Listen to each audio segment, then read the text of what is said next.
Halo Bes, masih bersama saya untuk menemani kalian dengan alur cerita film yang menarik. Tetap putus asa, jangan semangat. Kisah berawal dengan diperlihatkan seorang pastor yang sedang melakukan pengusiran setan pada seorang wanita bernama Hannah Grace. Dalam ritual itu, sang pastor ditemani oleh bestinya serta disaksikan oleh ayah dari si pasien. Khawatir menyakiti perasaan dan mempermainkan hati orang lain, Hannah terpaksa diikat di sebuah ranjang karena iblis yang merasuki tubuhnya sangat agresif. Setelah beberapa saat ritual pengusiran berlangsung, terlihat tubuh Hannah terkulai lemas. Ketika ayahnya mencoba untuk menyadarkan Hannah, lalu tiba-tiba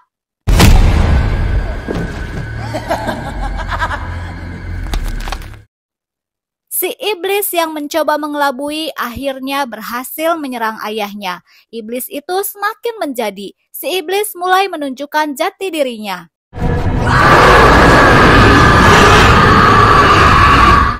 Sang pastor kembali membacakan doa pengusiran setan lalu menyipratkan air suci pada tubuh Hannah. Namun, iblis yang merasuki tubuh Hannah tidak mudah untuk dikalahkan. Si ayah terus mengingatkan Hannah untuk berusaha melawannya. Akan tetapi, si iblis kembali mengelabui. Seolah si iblis itu sudah pergi dalam tubuh Hannah. Tapi yang terjadi... Holy Spirit. Si iblis mulai menyerang sang pastor. Iblis itu mengunci rapat mulut sang pastor yang sedang membacakan doa-doa. Si iblis kemudian berhasil mengangkat tubuh sang pastor. Lalu dengan satu kali teriakan, pastor itu pun tewas terpental akibat benturan yang sangat keras.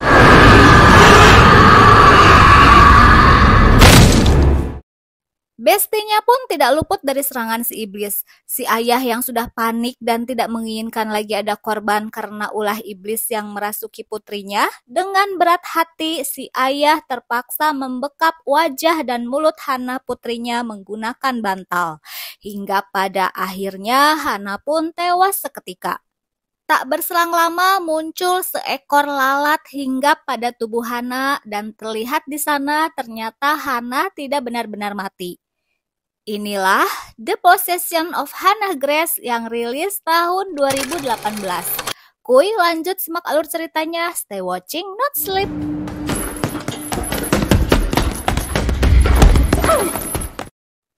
Tiga bulan kemudian kita diperlihatkan dengan seorang wanita bernama Megan. Ia adalah seorang mantan perwira polisi. Namun kini Megan menjadi seorang pengangguran sama seperti saya. Saat berada di rumah, Megan mendapatkan pesan suara dari seorang temannya yang bernama Lisa. Ia meminta Megan untuk menemuinya di sebuah rumah sakit tempat Lisa bekerja untuk menindaklanjuti lamaran kerja yang belum lama ia titipkan. Di sana Megan bertemu seorang dokter bernama Louis. Dokter itu menjelaskan kalau saat ini rumah sakit sedang membutuhkan orang yang akan ditempatkan sebagai penjaga kamar mayat. Megan yang memiliki background seorang polisi tentunya itu bukan masalah besar bagi dirinya. Dr. Louis juga menjelaskan jangan kaget jika di area kerjanya nanti pasti akan terdengar suara-suara aneh. Sebagian orang menganggap itu mungkin adalah gangguan dari arwah gentayangan. Sebagai penjaga mayat, akses keluar masuk Megan pun dibatasi. Ia hanya bisa mengakses jalur untuk evakuasi mayat yang baru tiba, lalu dimasukkan ke ruang penyimpanan mayat. Megan dilarang meninggalkan ruangan selama jam kerja berlangsung. Sang dokter juga menjelaskan dan sedikit memaparkan job desk apa saja yang harus Megan lakukan saat bekerja. Tibalah di mana hari pertama Megan bekerja sebagai seorang penjaga mayat. Hey, I'm Dave. Megan. Nice to meet you. Sampai di rumah sakit, ia bertemu dengan security yang bertugas yang memperkenalkan dirinya bernama Dave. Di hari pertama ia bekerja, Megan menerima mayat seorang pria.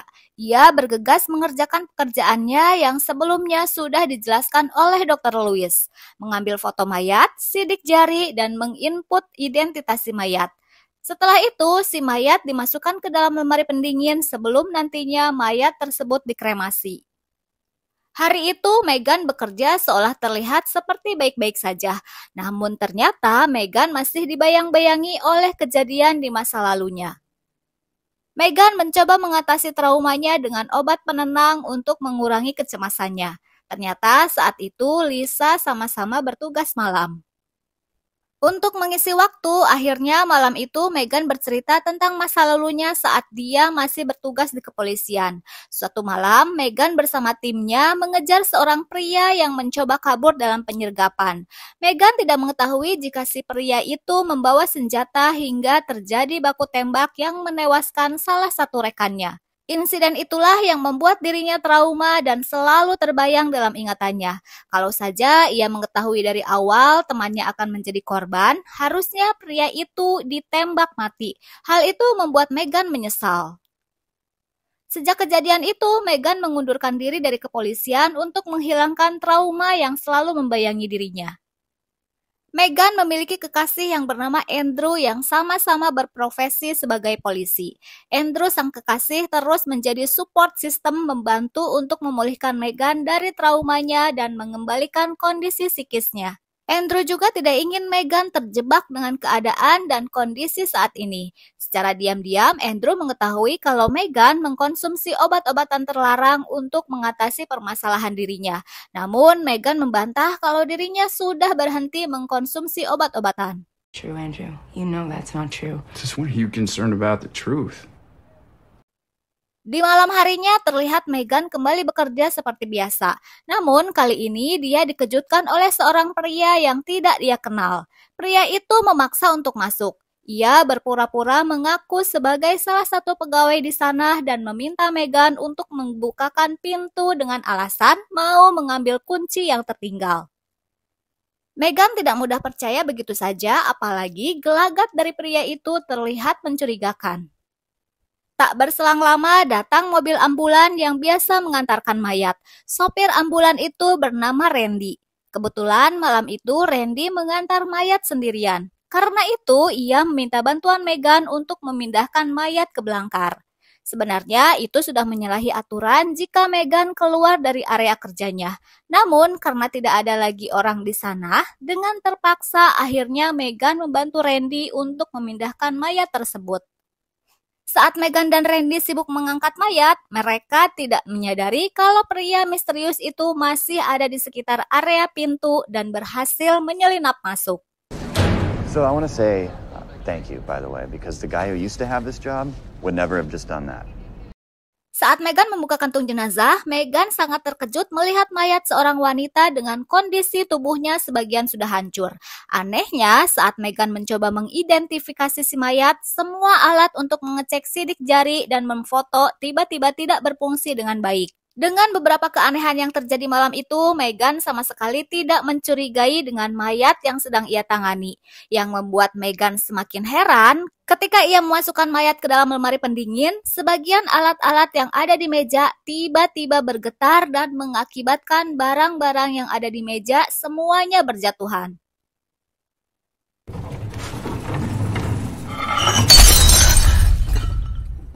Saat sedang membereskan barang-barang, tidak sengaja jarinya terluka karena tergores serpihan kaca. Kemudian, ia memasukkan kantung jenazah itu ke dalam lemari pendingin. Namun, Meghan tidak menyadari luka di tangannya telah meneteskan darah ke kantung jenazah. Saat itulah, kejadian-kejadian aneh di luar nalar mulai terjadi. Saat sedang mengobati lukanya, tiba-tiba pintu lemari pendingin terbuka sendiri.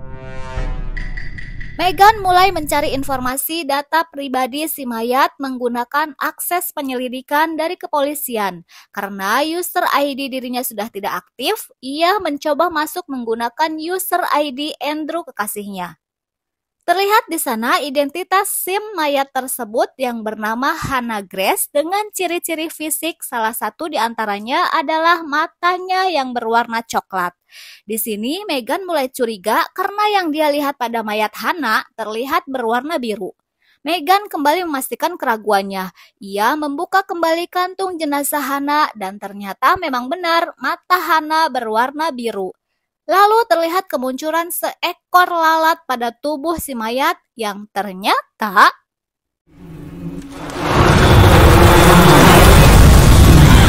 dalam hitungan detik lalat-lalat itu kembali menghilang seperti penglihatan halusinasi Meghan saja. Lalu ia segera menutup kantung jenazah itu dan memasukkan kembali ke dalam lemari pendingin.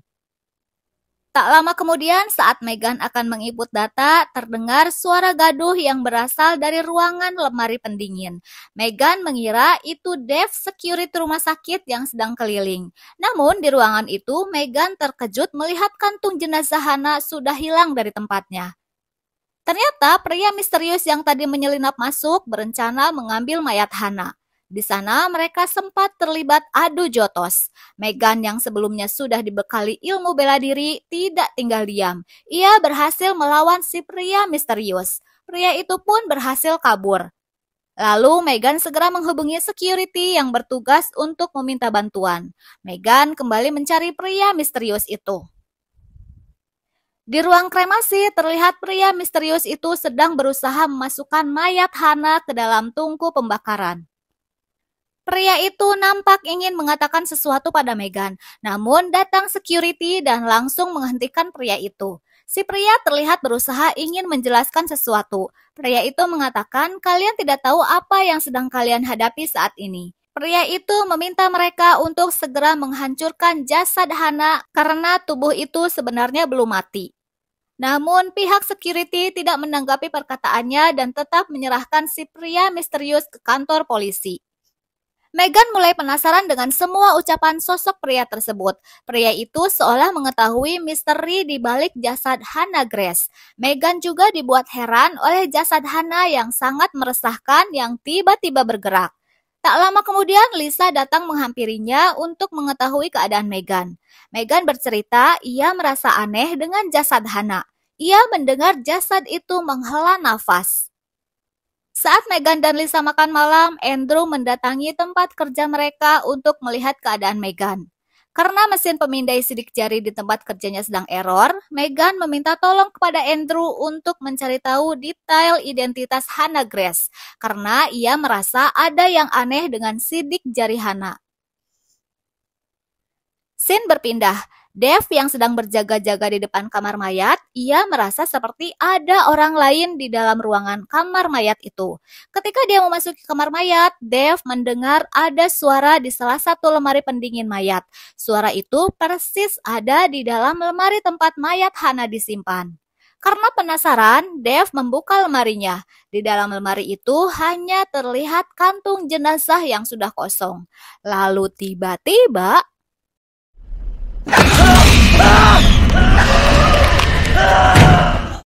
terlihat Dave seperti ada yang menarik memasukkan tubuh Dave ke dalam lemari pendingin. Saat Meghan kembali ke ruangan, ia terkejut melihat barang-barang di area kerjanya sudah berantakan. Kemudian Meghan mencari keberadaan Dave. Meghan tidak tahu kalau Dave berada di dalam lemari itu.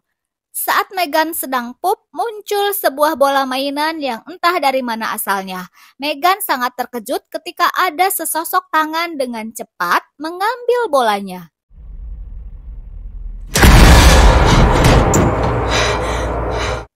Malam itu, Meghan benar-benar ditunjukkan dengan hal-hal aneh. Tak lama kemudian, Andrew menghubungi Meghan memberitahu kalau sidik jari yang Meghan berikan mempunyai hasil yang aneh. Dari sidik jari itu diketahui Hannah Grace sudah meninggal 3 bulan yang lalu. Namun Andrew menganggap itu mungkin hanya kesalahan sistem. Tak cukup sampai di situ, Meghan lalu mencari informasi lainnya tentang Hannah di internet. Dia menemukan sebuah artikel yang memberitakan soal adanya praktik pengusiran setan oleh pihak gereja, di mana dalam pemberitaan ternyata Hannah Grace adalah korban dari kerasukan itu. Meghan mulai menyelidiki lebih dalam terkait dengan penampakan-penampakan aneh yang dialaminya. Dari sebuah kamera CCTV, Meghan melihat ada sesosok makhluk yang nampak kurang jelas. Melihat itu, Meghan mulai percaya dengan perkataan si pria misterius yang mengatakan kalau Hannah Grace belum mati. Dia yakin kalau itu adalah Hannah Grace yang menampakkan diri kepadanya. Meghan lalu memberitahukan hal itu kepada Lisa. Dia juga bercerita soal Hannah yang diberitakan sebagai korban dari praktek pengusiran setan. Namun di CCTV, makhluk itu terlihat tidak terlalu jelas. Lisa tidak mempercayai semua cerita Meghan karena Lisa melihat bungkusan obat penenang di meja kerjanya. Lisa berpikir Meghan sedang dalam pengaruh obat yang ia konsumsi. Megan tidak bisa mengelak karena Lisa menemukan obat itu di mejanya. Namun, Megan berusaha meyakinkan kalau dia sama sekali tidak mengkonsumsi obat tersebut. Ia benar-benar dalam keadaan sadar. Lisa sedikit kecewa terhadap Megan. Ia menganggap Megan belum sembuh dari rasa traumanya. See things that aren't there. Here. No. Just take them. No. Lisa yang sedang merokok di sebuah lorong mendengar sesuatu di lantai atas. Dia menduga itu Dave. Untuk memastikan, Lisa melihatnya ke lantai atas. Namun, dia menemukan Dave di salah satu ruangan dengan kondisi sudah bercucuran darah dan tidak berdaya. Lalu tiba-tiba...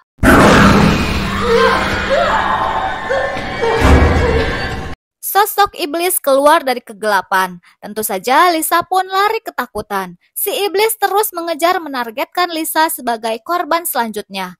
Lisa pun tewas dengan kondisi sebagian tubuhnya hancur oleh si iblis. Mungkin ini yang dinamakan definisi membunuh tanpa menyentuh.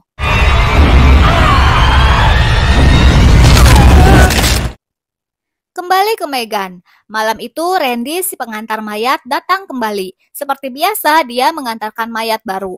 Kemudian Megan menunjukkan jasad Hannah pada Randy. Megan masih mengingat baik kondisi keadaan jasad Hannah saat pertama kali datang. Kini jasad Hannah terlihat membaik dan luka-luka itu satu persatu mulai menghilang. Randy mengatakan dirinya tidak tahu menahu soal jasad yang dia bawa. Ia hanya menjalankan perintah untuk mengantarkan mayat tanpa mengetahui apa yang sudah terjadi pada mayat yang ia antar.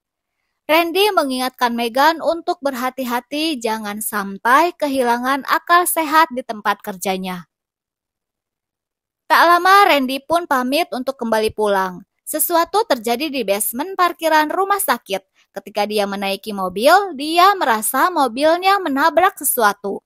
Saat ia mencoba melihat kondisi di luar, nampak keadaan baik-baik saja, tidak ada sesuatu yang mencurigakan. Kini keanehan mulai terjadi pada Randy. Di scene berbeda, Megan yang tidak sengaja melihat rekaman CCTV, dia melihat makhluk itu masuk ke dalam lift dan menuju ke lantai bawah mengikuti Randy. Iblis yang merasuki Hannah kembali mencari korban selanjutnya demi untuk memulihkan tubuhnya yang hancur.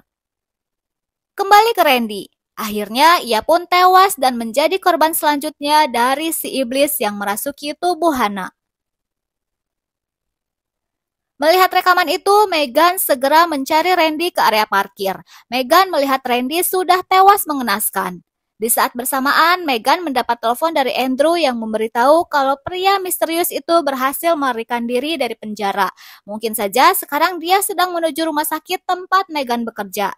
Tapi semuanya sudah terlambat. Pria itu sudah ada di sana dan langsung menyerang Megan, kemudian membawa Megan ke tempat jasad Hannah berada. Megan tidak melawan sama sekali karena ia ingin mengetahui apa yang sebenarnya diinginkan si pria itu dengan jasad Hannah. Kemudian si pria menjelaskan tentang kondisi jasadnya yang terlihat menyembuhkan diri, semua luka yang ada pada jasad Hannah setelah si iblis berhasil membunuh. Megan mulai percaya pada ucapan pria itu bahwa Hannah belum mati. Pria itu mulai mencurigai kenapa Megan tidak diserang atau tidak dibunuh oleh si iblis. She's healing. She heals herself by killing people, and then she rests. Di scene ini mulai mengungkap siapa sebenarnya pria misterius itu. Pria itu ternyata ayah kandung Hannah. Ayahnya bercerita dalam tubuh Hannah putrinya bersemayam sosok iblis jahat. Kejadian itu bermula saat Hannah yang diselimuti kegelisahan dan kecemasan berjuang melawan depresi sampai itu merusaknya. Lalu si iblis mulai merasuki tubuhnya. Pria itu berniat ingin mencegah agar tubuh Hannah yang sudah dikuasai si iblis tidak memakan banyak korban. Mengenai mata Hannah yang berubah menjadi biru, itu tanda dari si iblis yang sudah berhasil menguasai tubuh Hannah. Dan satu-satunya cara untuk menghentikan si iblis adalah dengan membakar jasad Hannah yang kini sudah dimanfaatkan oleh si iblis. Saat mereka mencoba memasukkan jasad Hannah ke tungku pembakaran, lalu tiba-tiba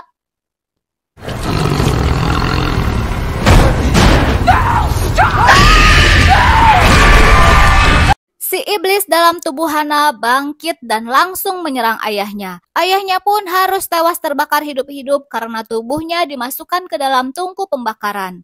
Meghan segera berlari untuk menghindar, namun si iblis itu terus mengejarnya.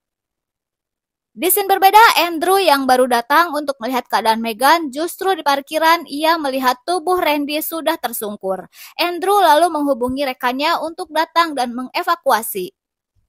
Kembali ke Meghan yang terperangkap di salah satu ruangan. Anehnya, perlakuan dari si iblis tidak begitu nakal terhadap Meghan. Meghan disembunyikan di dalam lemari pendingin. Di dalam lemari, Meghan juga melihat mayat Lisa temannya. Setelah bersusah payah, akhirnya Meghan berhasil keluar dari lemari tersebut. Iblis yang merasuki tubuh Hana mulai menyerang Andrew dan security rumah sakit. Andrew mencoba melawan menodongkan pistol pada si iblis. Namun dengan kekuatan yang dimiliki si iblis, ia mampu mengangkat tubuh Andrew. Tubuh Andrew nampak terkunci dan tidak bisa bergerak. Lalu Meghan bergegas mengambil pistol milik Andrew dan langsung menembak ke arah tubuh Hana berkali-kali. Saat si iblis tak berdaya, Meghan yang mengetahui jika Hana belum benar-benar mati, dia segera membawa tubuh Hana ke tungku pembakaran. Tapi tidak seperti yang dibayangkan, si iblis kembali bangkit dan mencoba menariknya.